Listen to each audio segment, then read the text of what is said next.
So today we're going to look at a Bohr model for the ion. And in order to draw an ion, we're going to first start with the neutral atom. So let's start with potassium. All right, so potassium has an atomic number of 19, so it has 19 protons. In its neutral form, it has 19 electrons. And in the atomic mass of 39, so 39 minus 19 leaves me with how many neutrons? 20. So it has 20 neutrons. So to draw potassium, I have 19 protons and 20 neutrons.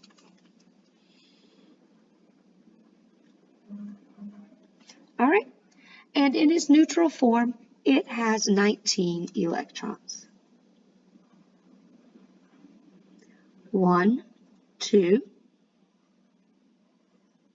Now my second energy level can hold 8.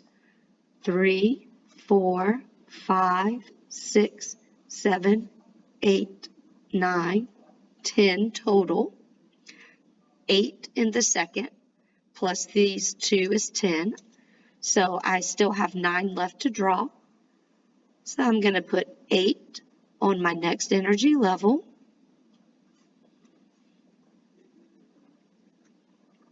Leaving me with 1 electron. Okay.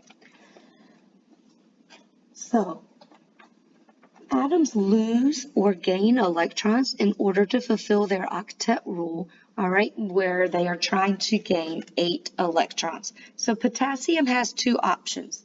It can lose this 1 valence electron, and now it has 8 valence electrons in its outermost shell, right? If I was to get rid of this 1 electron that it has, and I just erase that so you can see the outer shell now has 8, okay? Or it can gain 7 electrons, all right, in order to give this energy level, this fourth energy level, 8.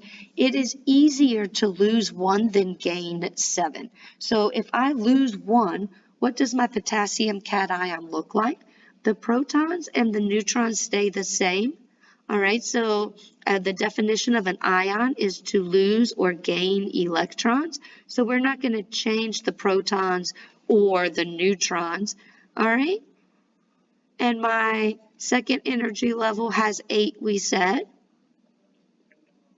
And we'll notice the third energy level also has 8. All right, so this is what a potassium cation is going to look like. It is now stable. It has lost 1 electron and it is now stable. Let's look at an example of fluorine. Fluorine has an atomic number of 9, so it has 9 protons and 9 electrons in its neutral form. The mass number of fluorine is 19, so 19 minus 9 is 10 neutrons. So fluorine has 9 protons, 10 neutrons, and it has 9 electrons. So my first energy level can hold 2, 1, 2. That leaves me with 7 remaining electrons. So here's my neutral atom of fluorine. Fluorine has 2 options. It can lose these 7 electrons, or it can gain 1. It is easier to gain 1. 1 is less than 7. So in terms of energy, it is easier to gain 1 than it is to lose 7. All right, oops, and I didn't mean to draw that right there. So if I gain 1 electron, then my fluorine anion is going to look like what? It is going to have a completely filled outer shell with 8 total electrons, because in its neutral form it has 7, it gains 1, now it has 8. All right, so a fluorine anion, known as fluoride, is very stable because its octet rule has been fulfilled.